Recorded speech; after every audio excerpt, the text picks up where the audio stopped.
5, 4, 3, 2, 1. I'm John Miglosh for the WDMA. We're going to talk about direct mail some more today. But first, we were getting good likes on yesterday's KFC. So let's go over here and run another commercial, and I'll tell you some more about it when we go. Okay? It's pretty funny. Kentucky Fried Chicken Nuggets. Okay, here we go.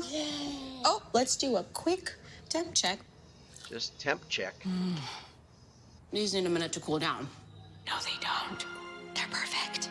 Tender, juicy, flavorful. Let's get some sauce on there. Yeah. Some sauce.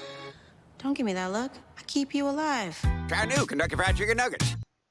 Okay, so I actually went out and watched about 6 reviews, and people were giving them 4.75 out of 5 stars, and everybody said you should try them. So I'm going to try them. I'm on my way to Minnesota, and by now, by the time this airs, I'll probably be there. So we'll have tried them on the way, and I'll keep you posted on this new food item that isn't really that new.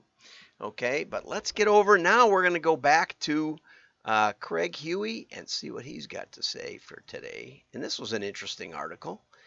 Do videos help or hurt response? And I think, of course, it depends on the video. You know, I have videos, some get good response, some don't.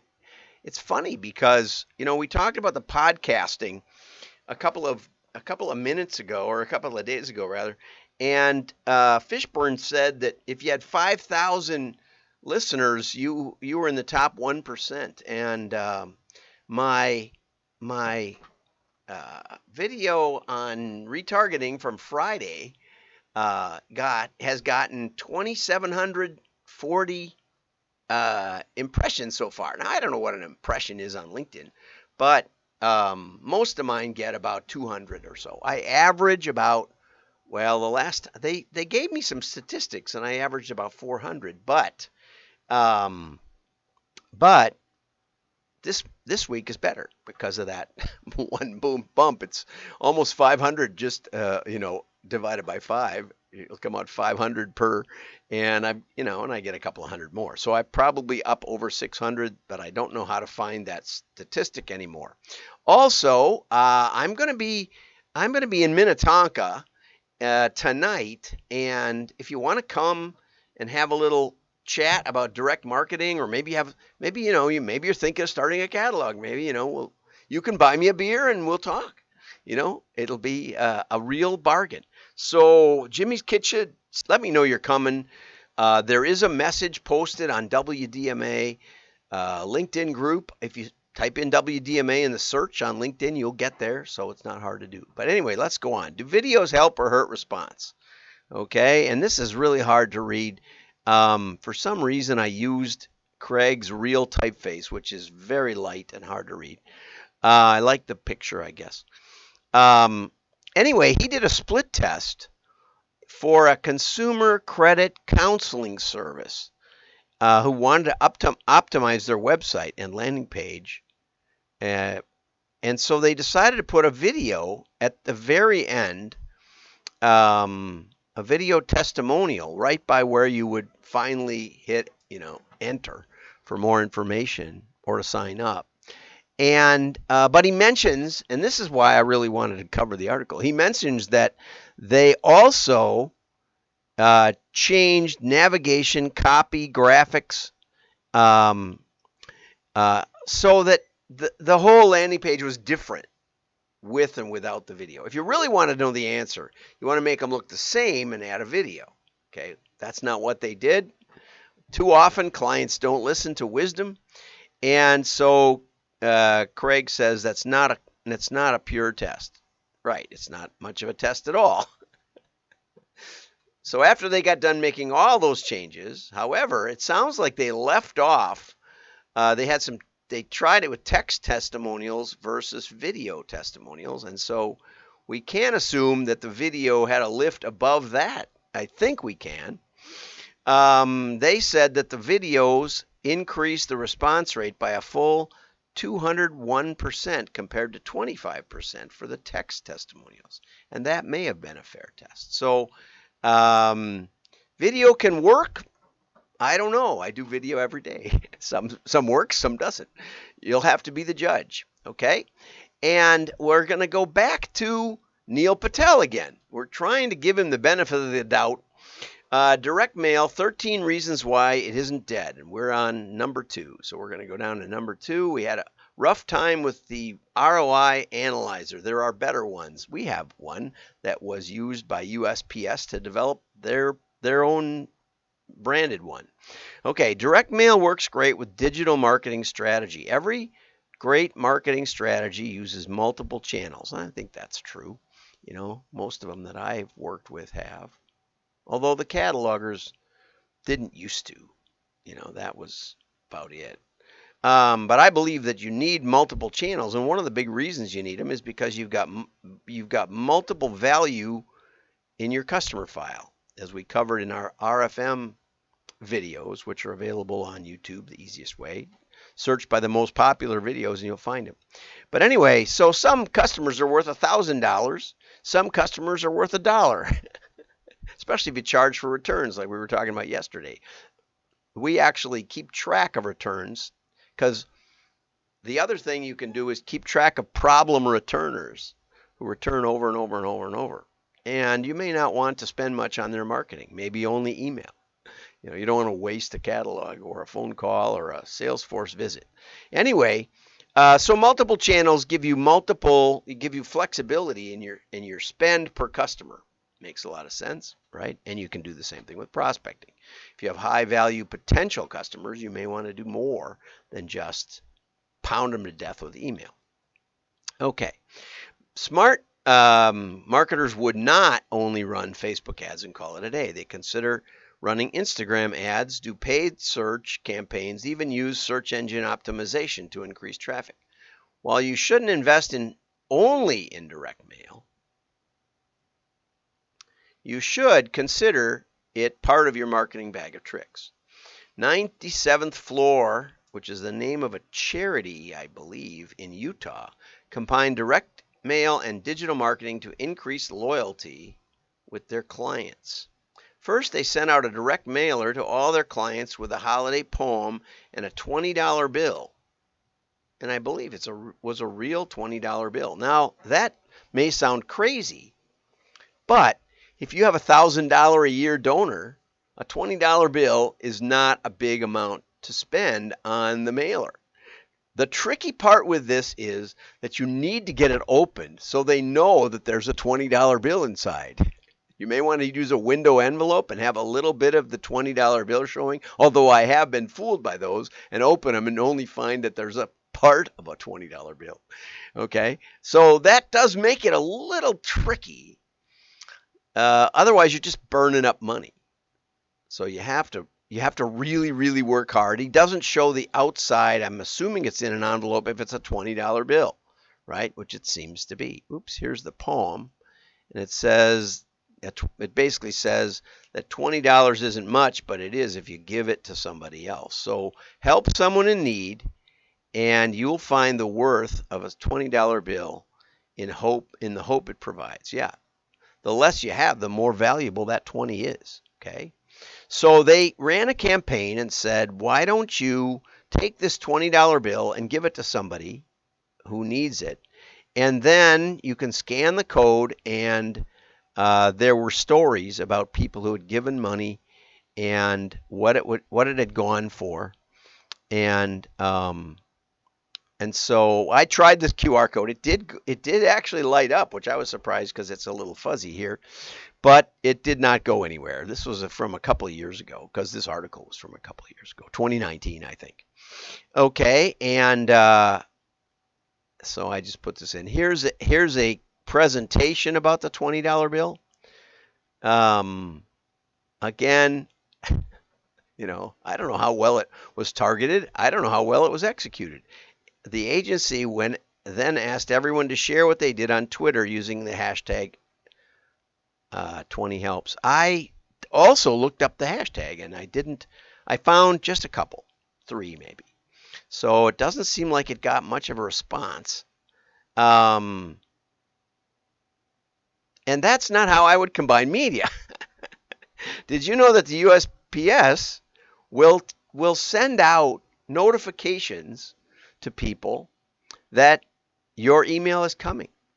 That you can do every door direct, and you can show your mailer, not your email. You can show your mailer and show them that it's coming. Okay? You can also from UPS get informed visibility so that you as a marketer can know that it got delivered to their mailbox today. And you can then email them a special version like, hey, there's a $20 bill enclosed. You better want to open it. Look for this. $20 is coming in the mail, right? So Paul Lawson told me about that. They do that a lot. You might first check and see who has signed up for informed delivery so that you can get their emails and retarget them with an email alerting them to the $20 bill in the envelope. This is an excellent example, but it's probably they didn't do it, I would bet. And so there's a lot more ways to integrate things than you might think. You can also, if you have a list of addresses, you can also upload them to Facebook or Google Ad Network. Most people don't know this. Most digital advertisers don't know this. You can upload them, and Google and Facebook will put up a banner ad. They cost about a nickel a piece, I think, so they're a little more than regular digital. And they will put up a banner ad, and they will, and you can actually market directly, person to person, to those people that you mail to. Much better than just some kind of vague email. Okay?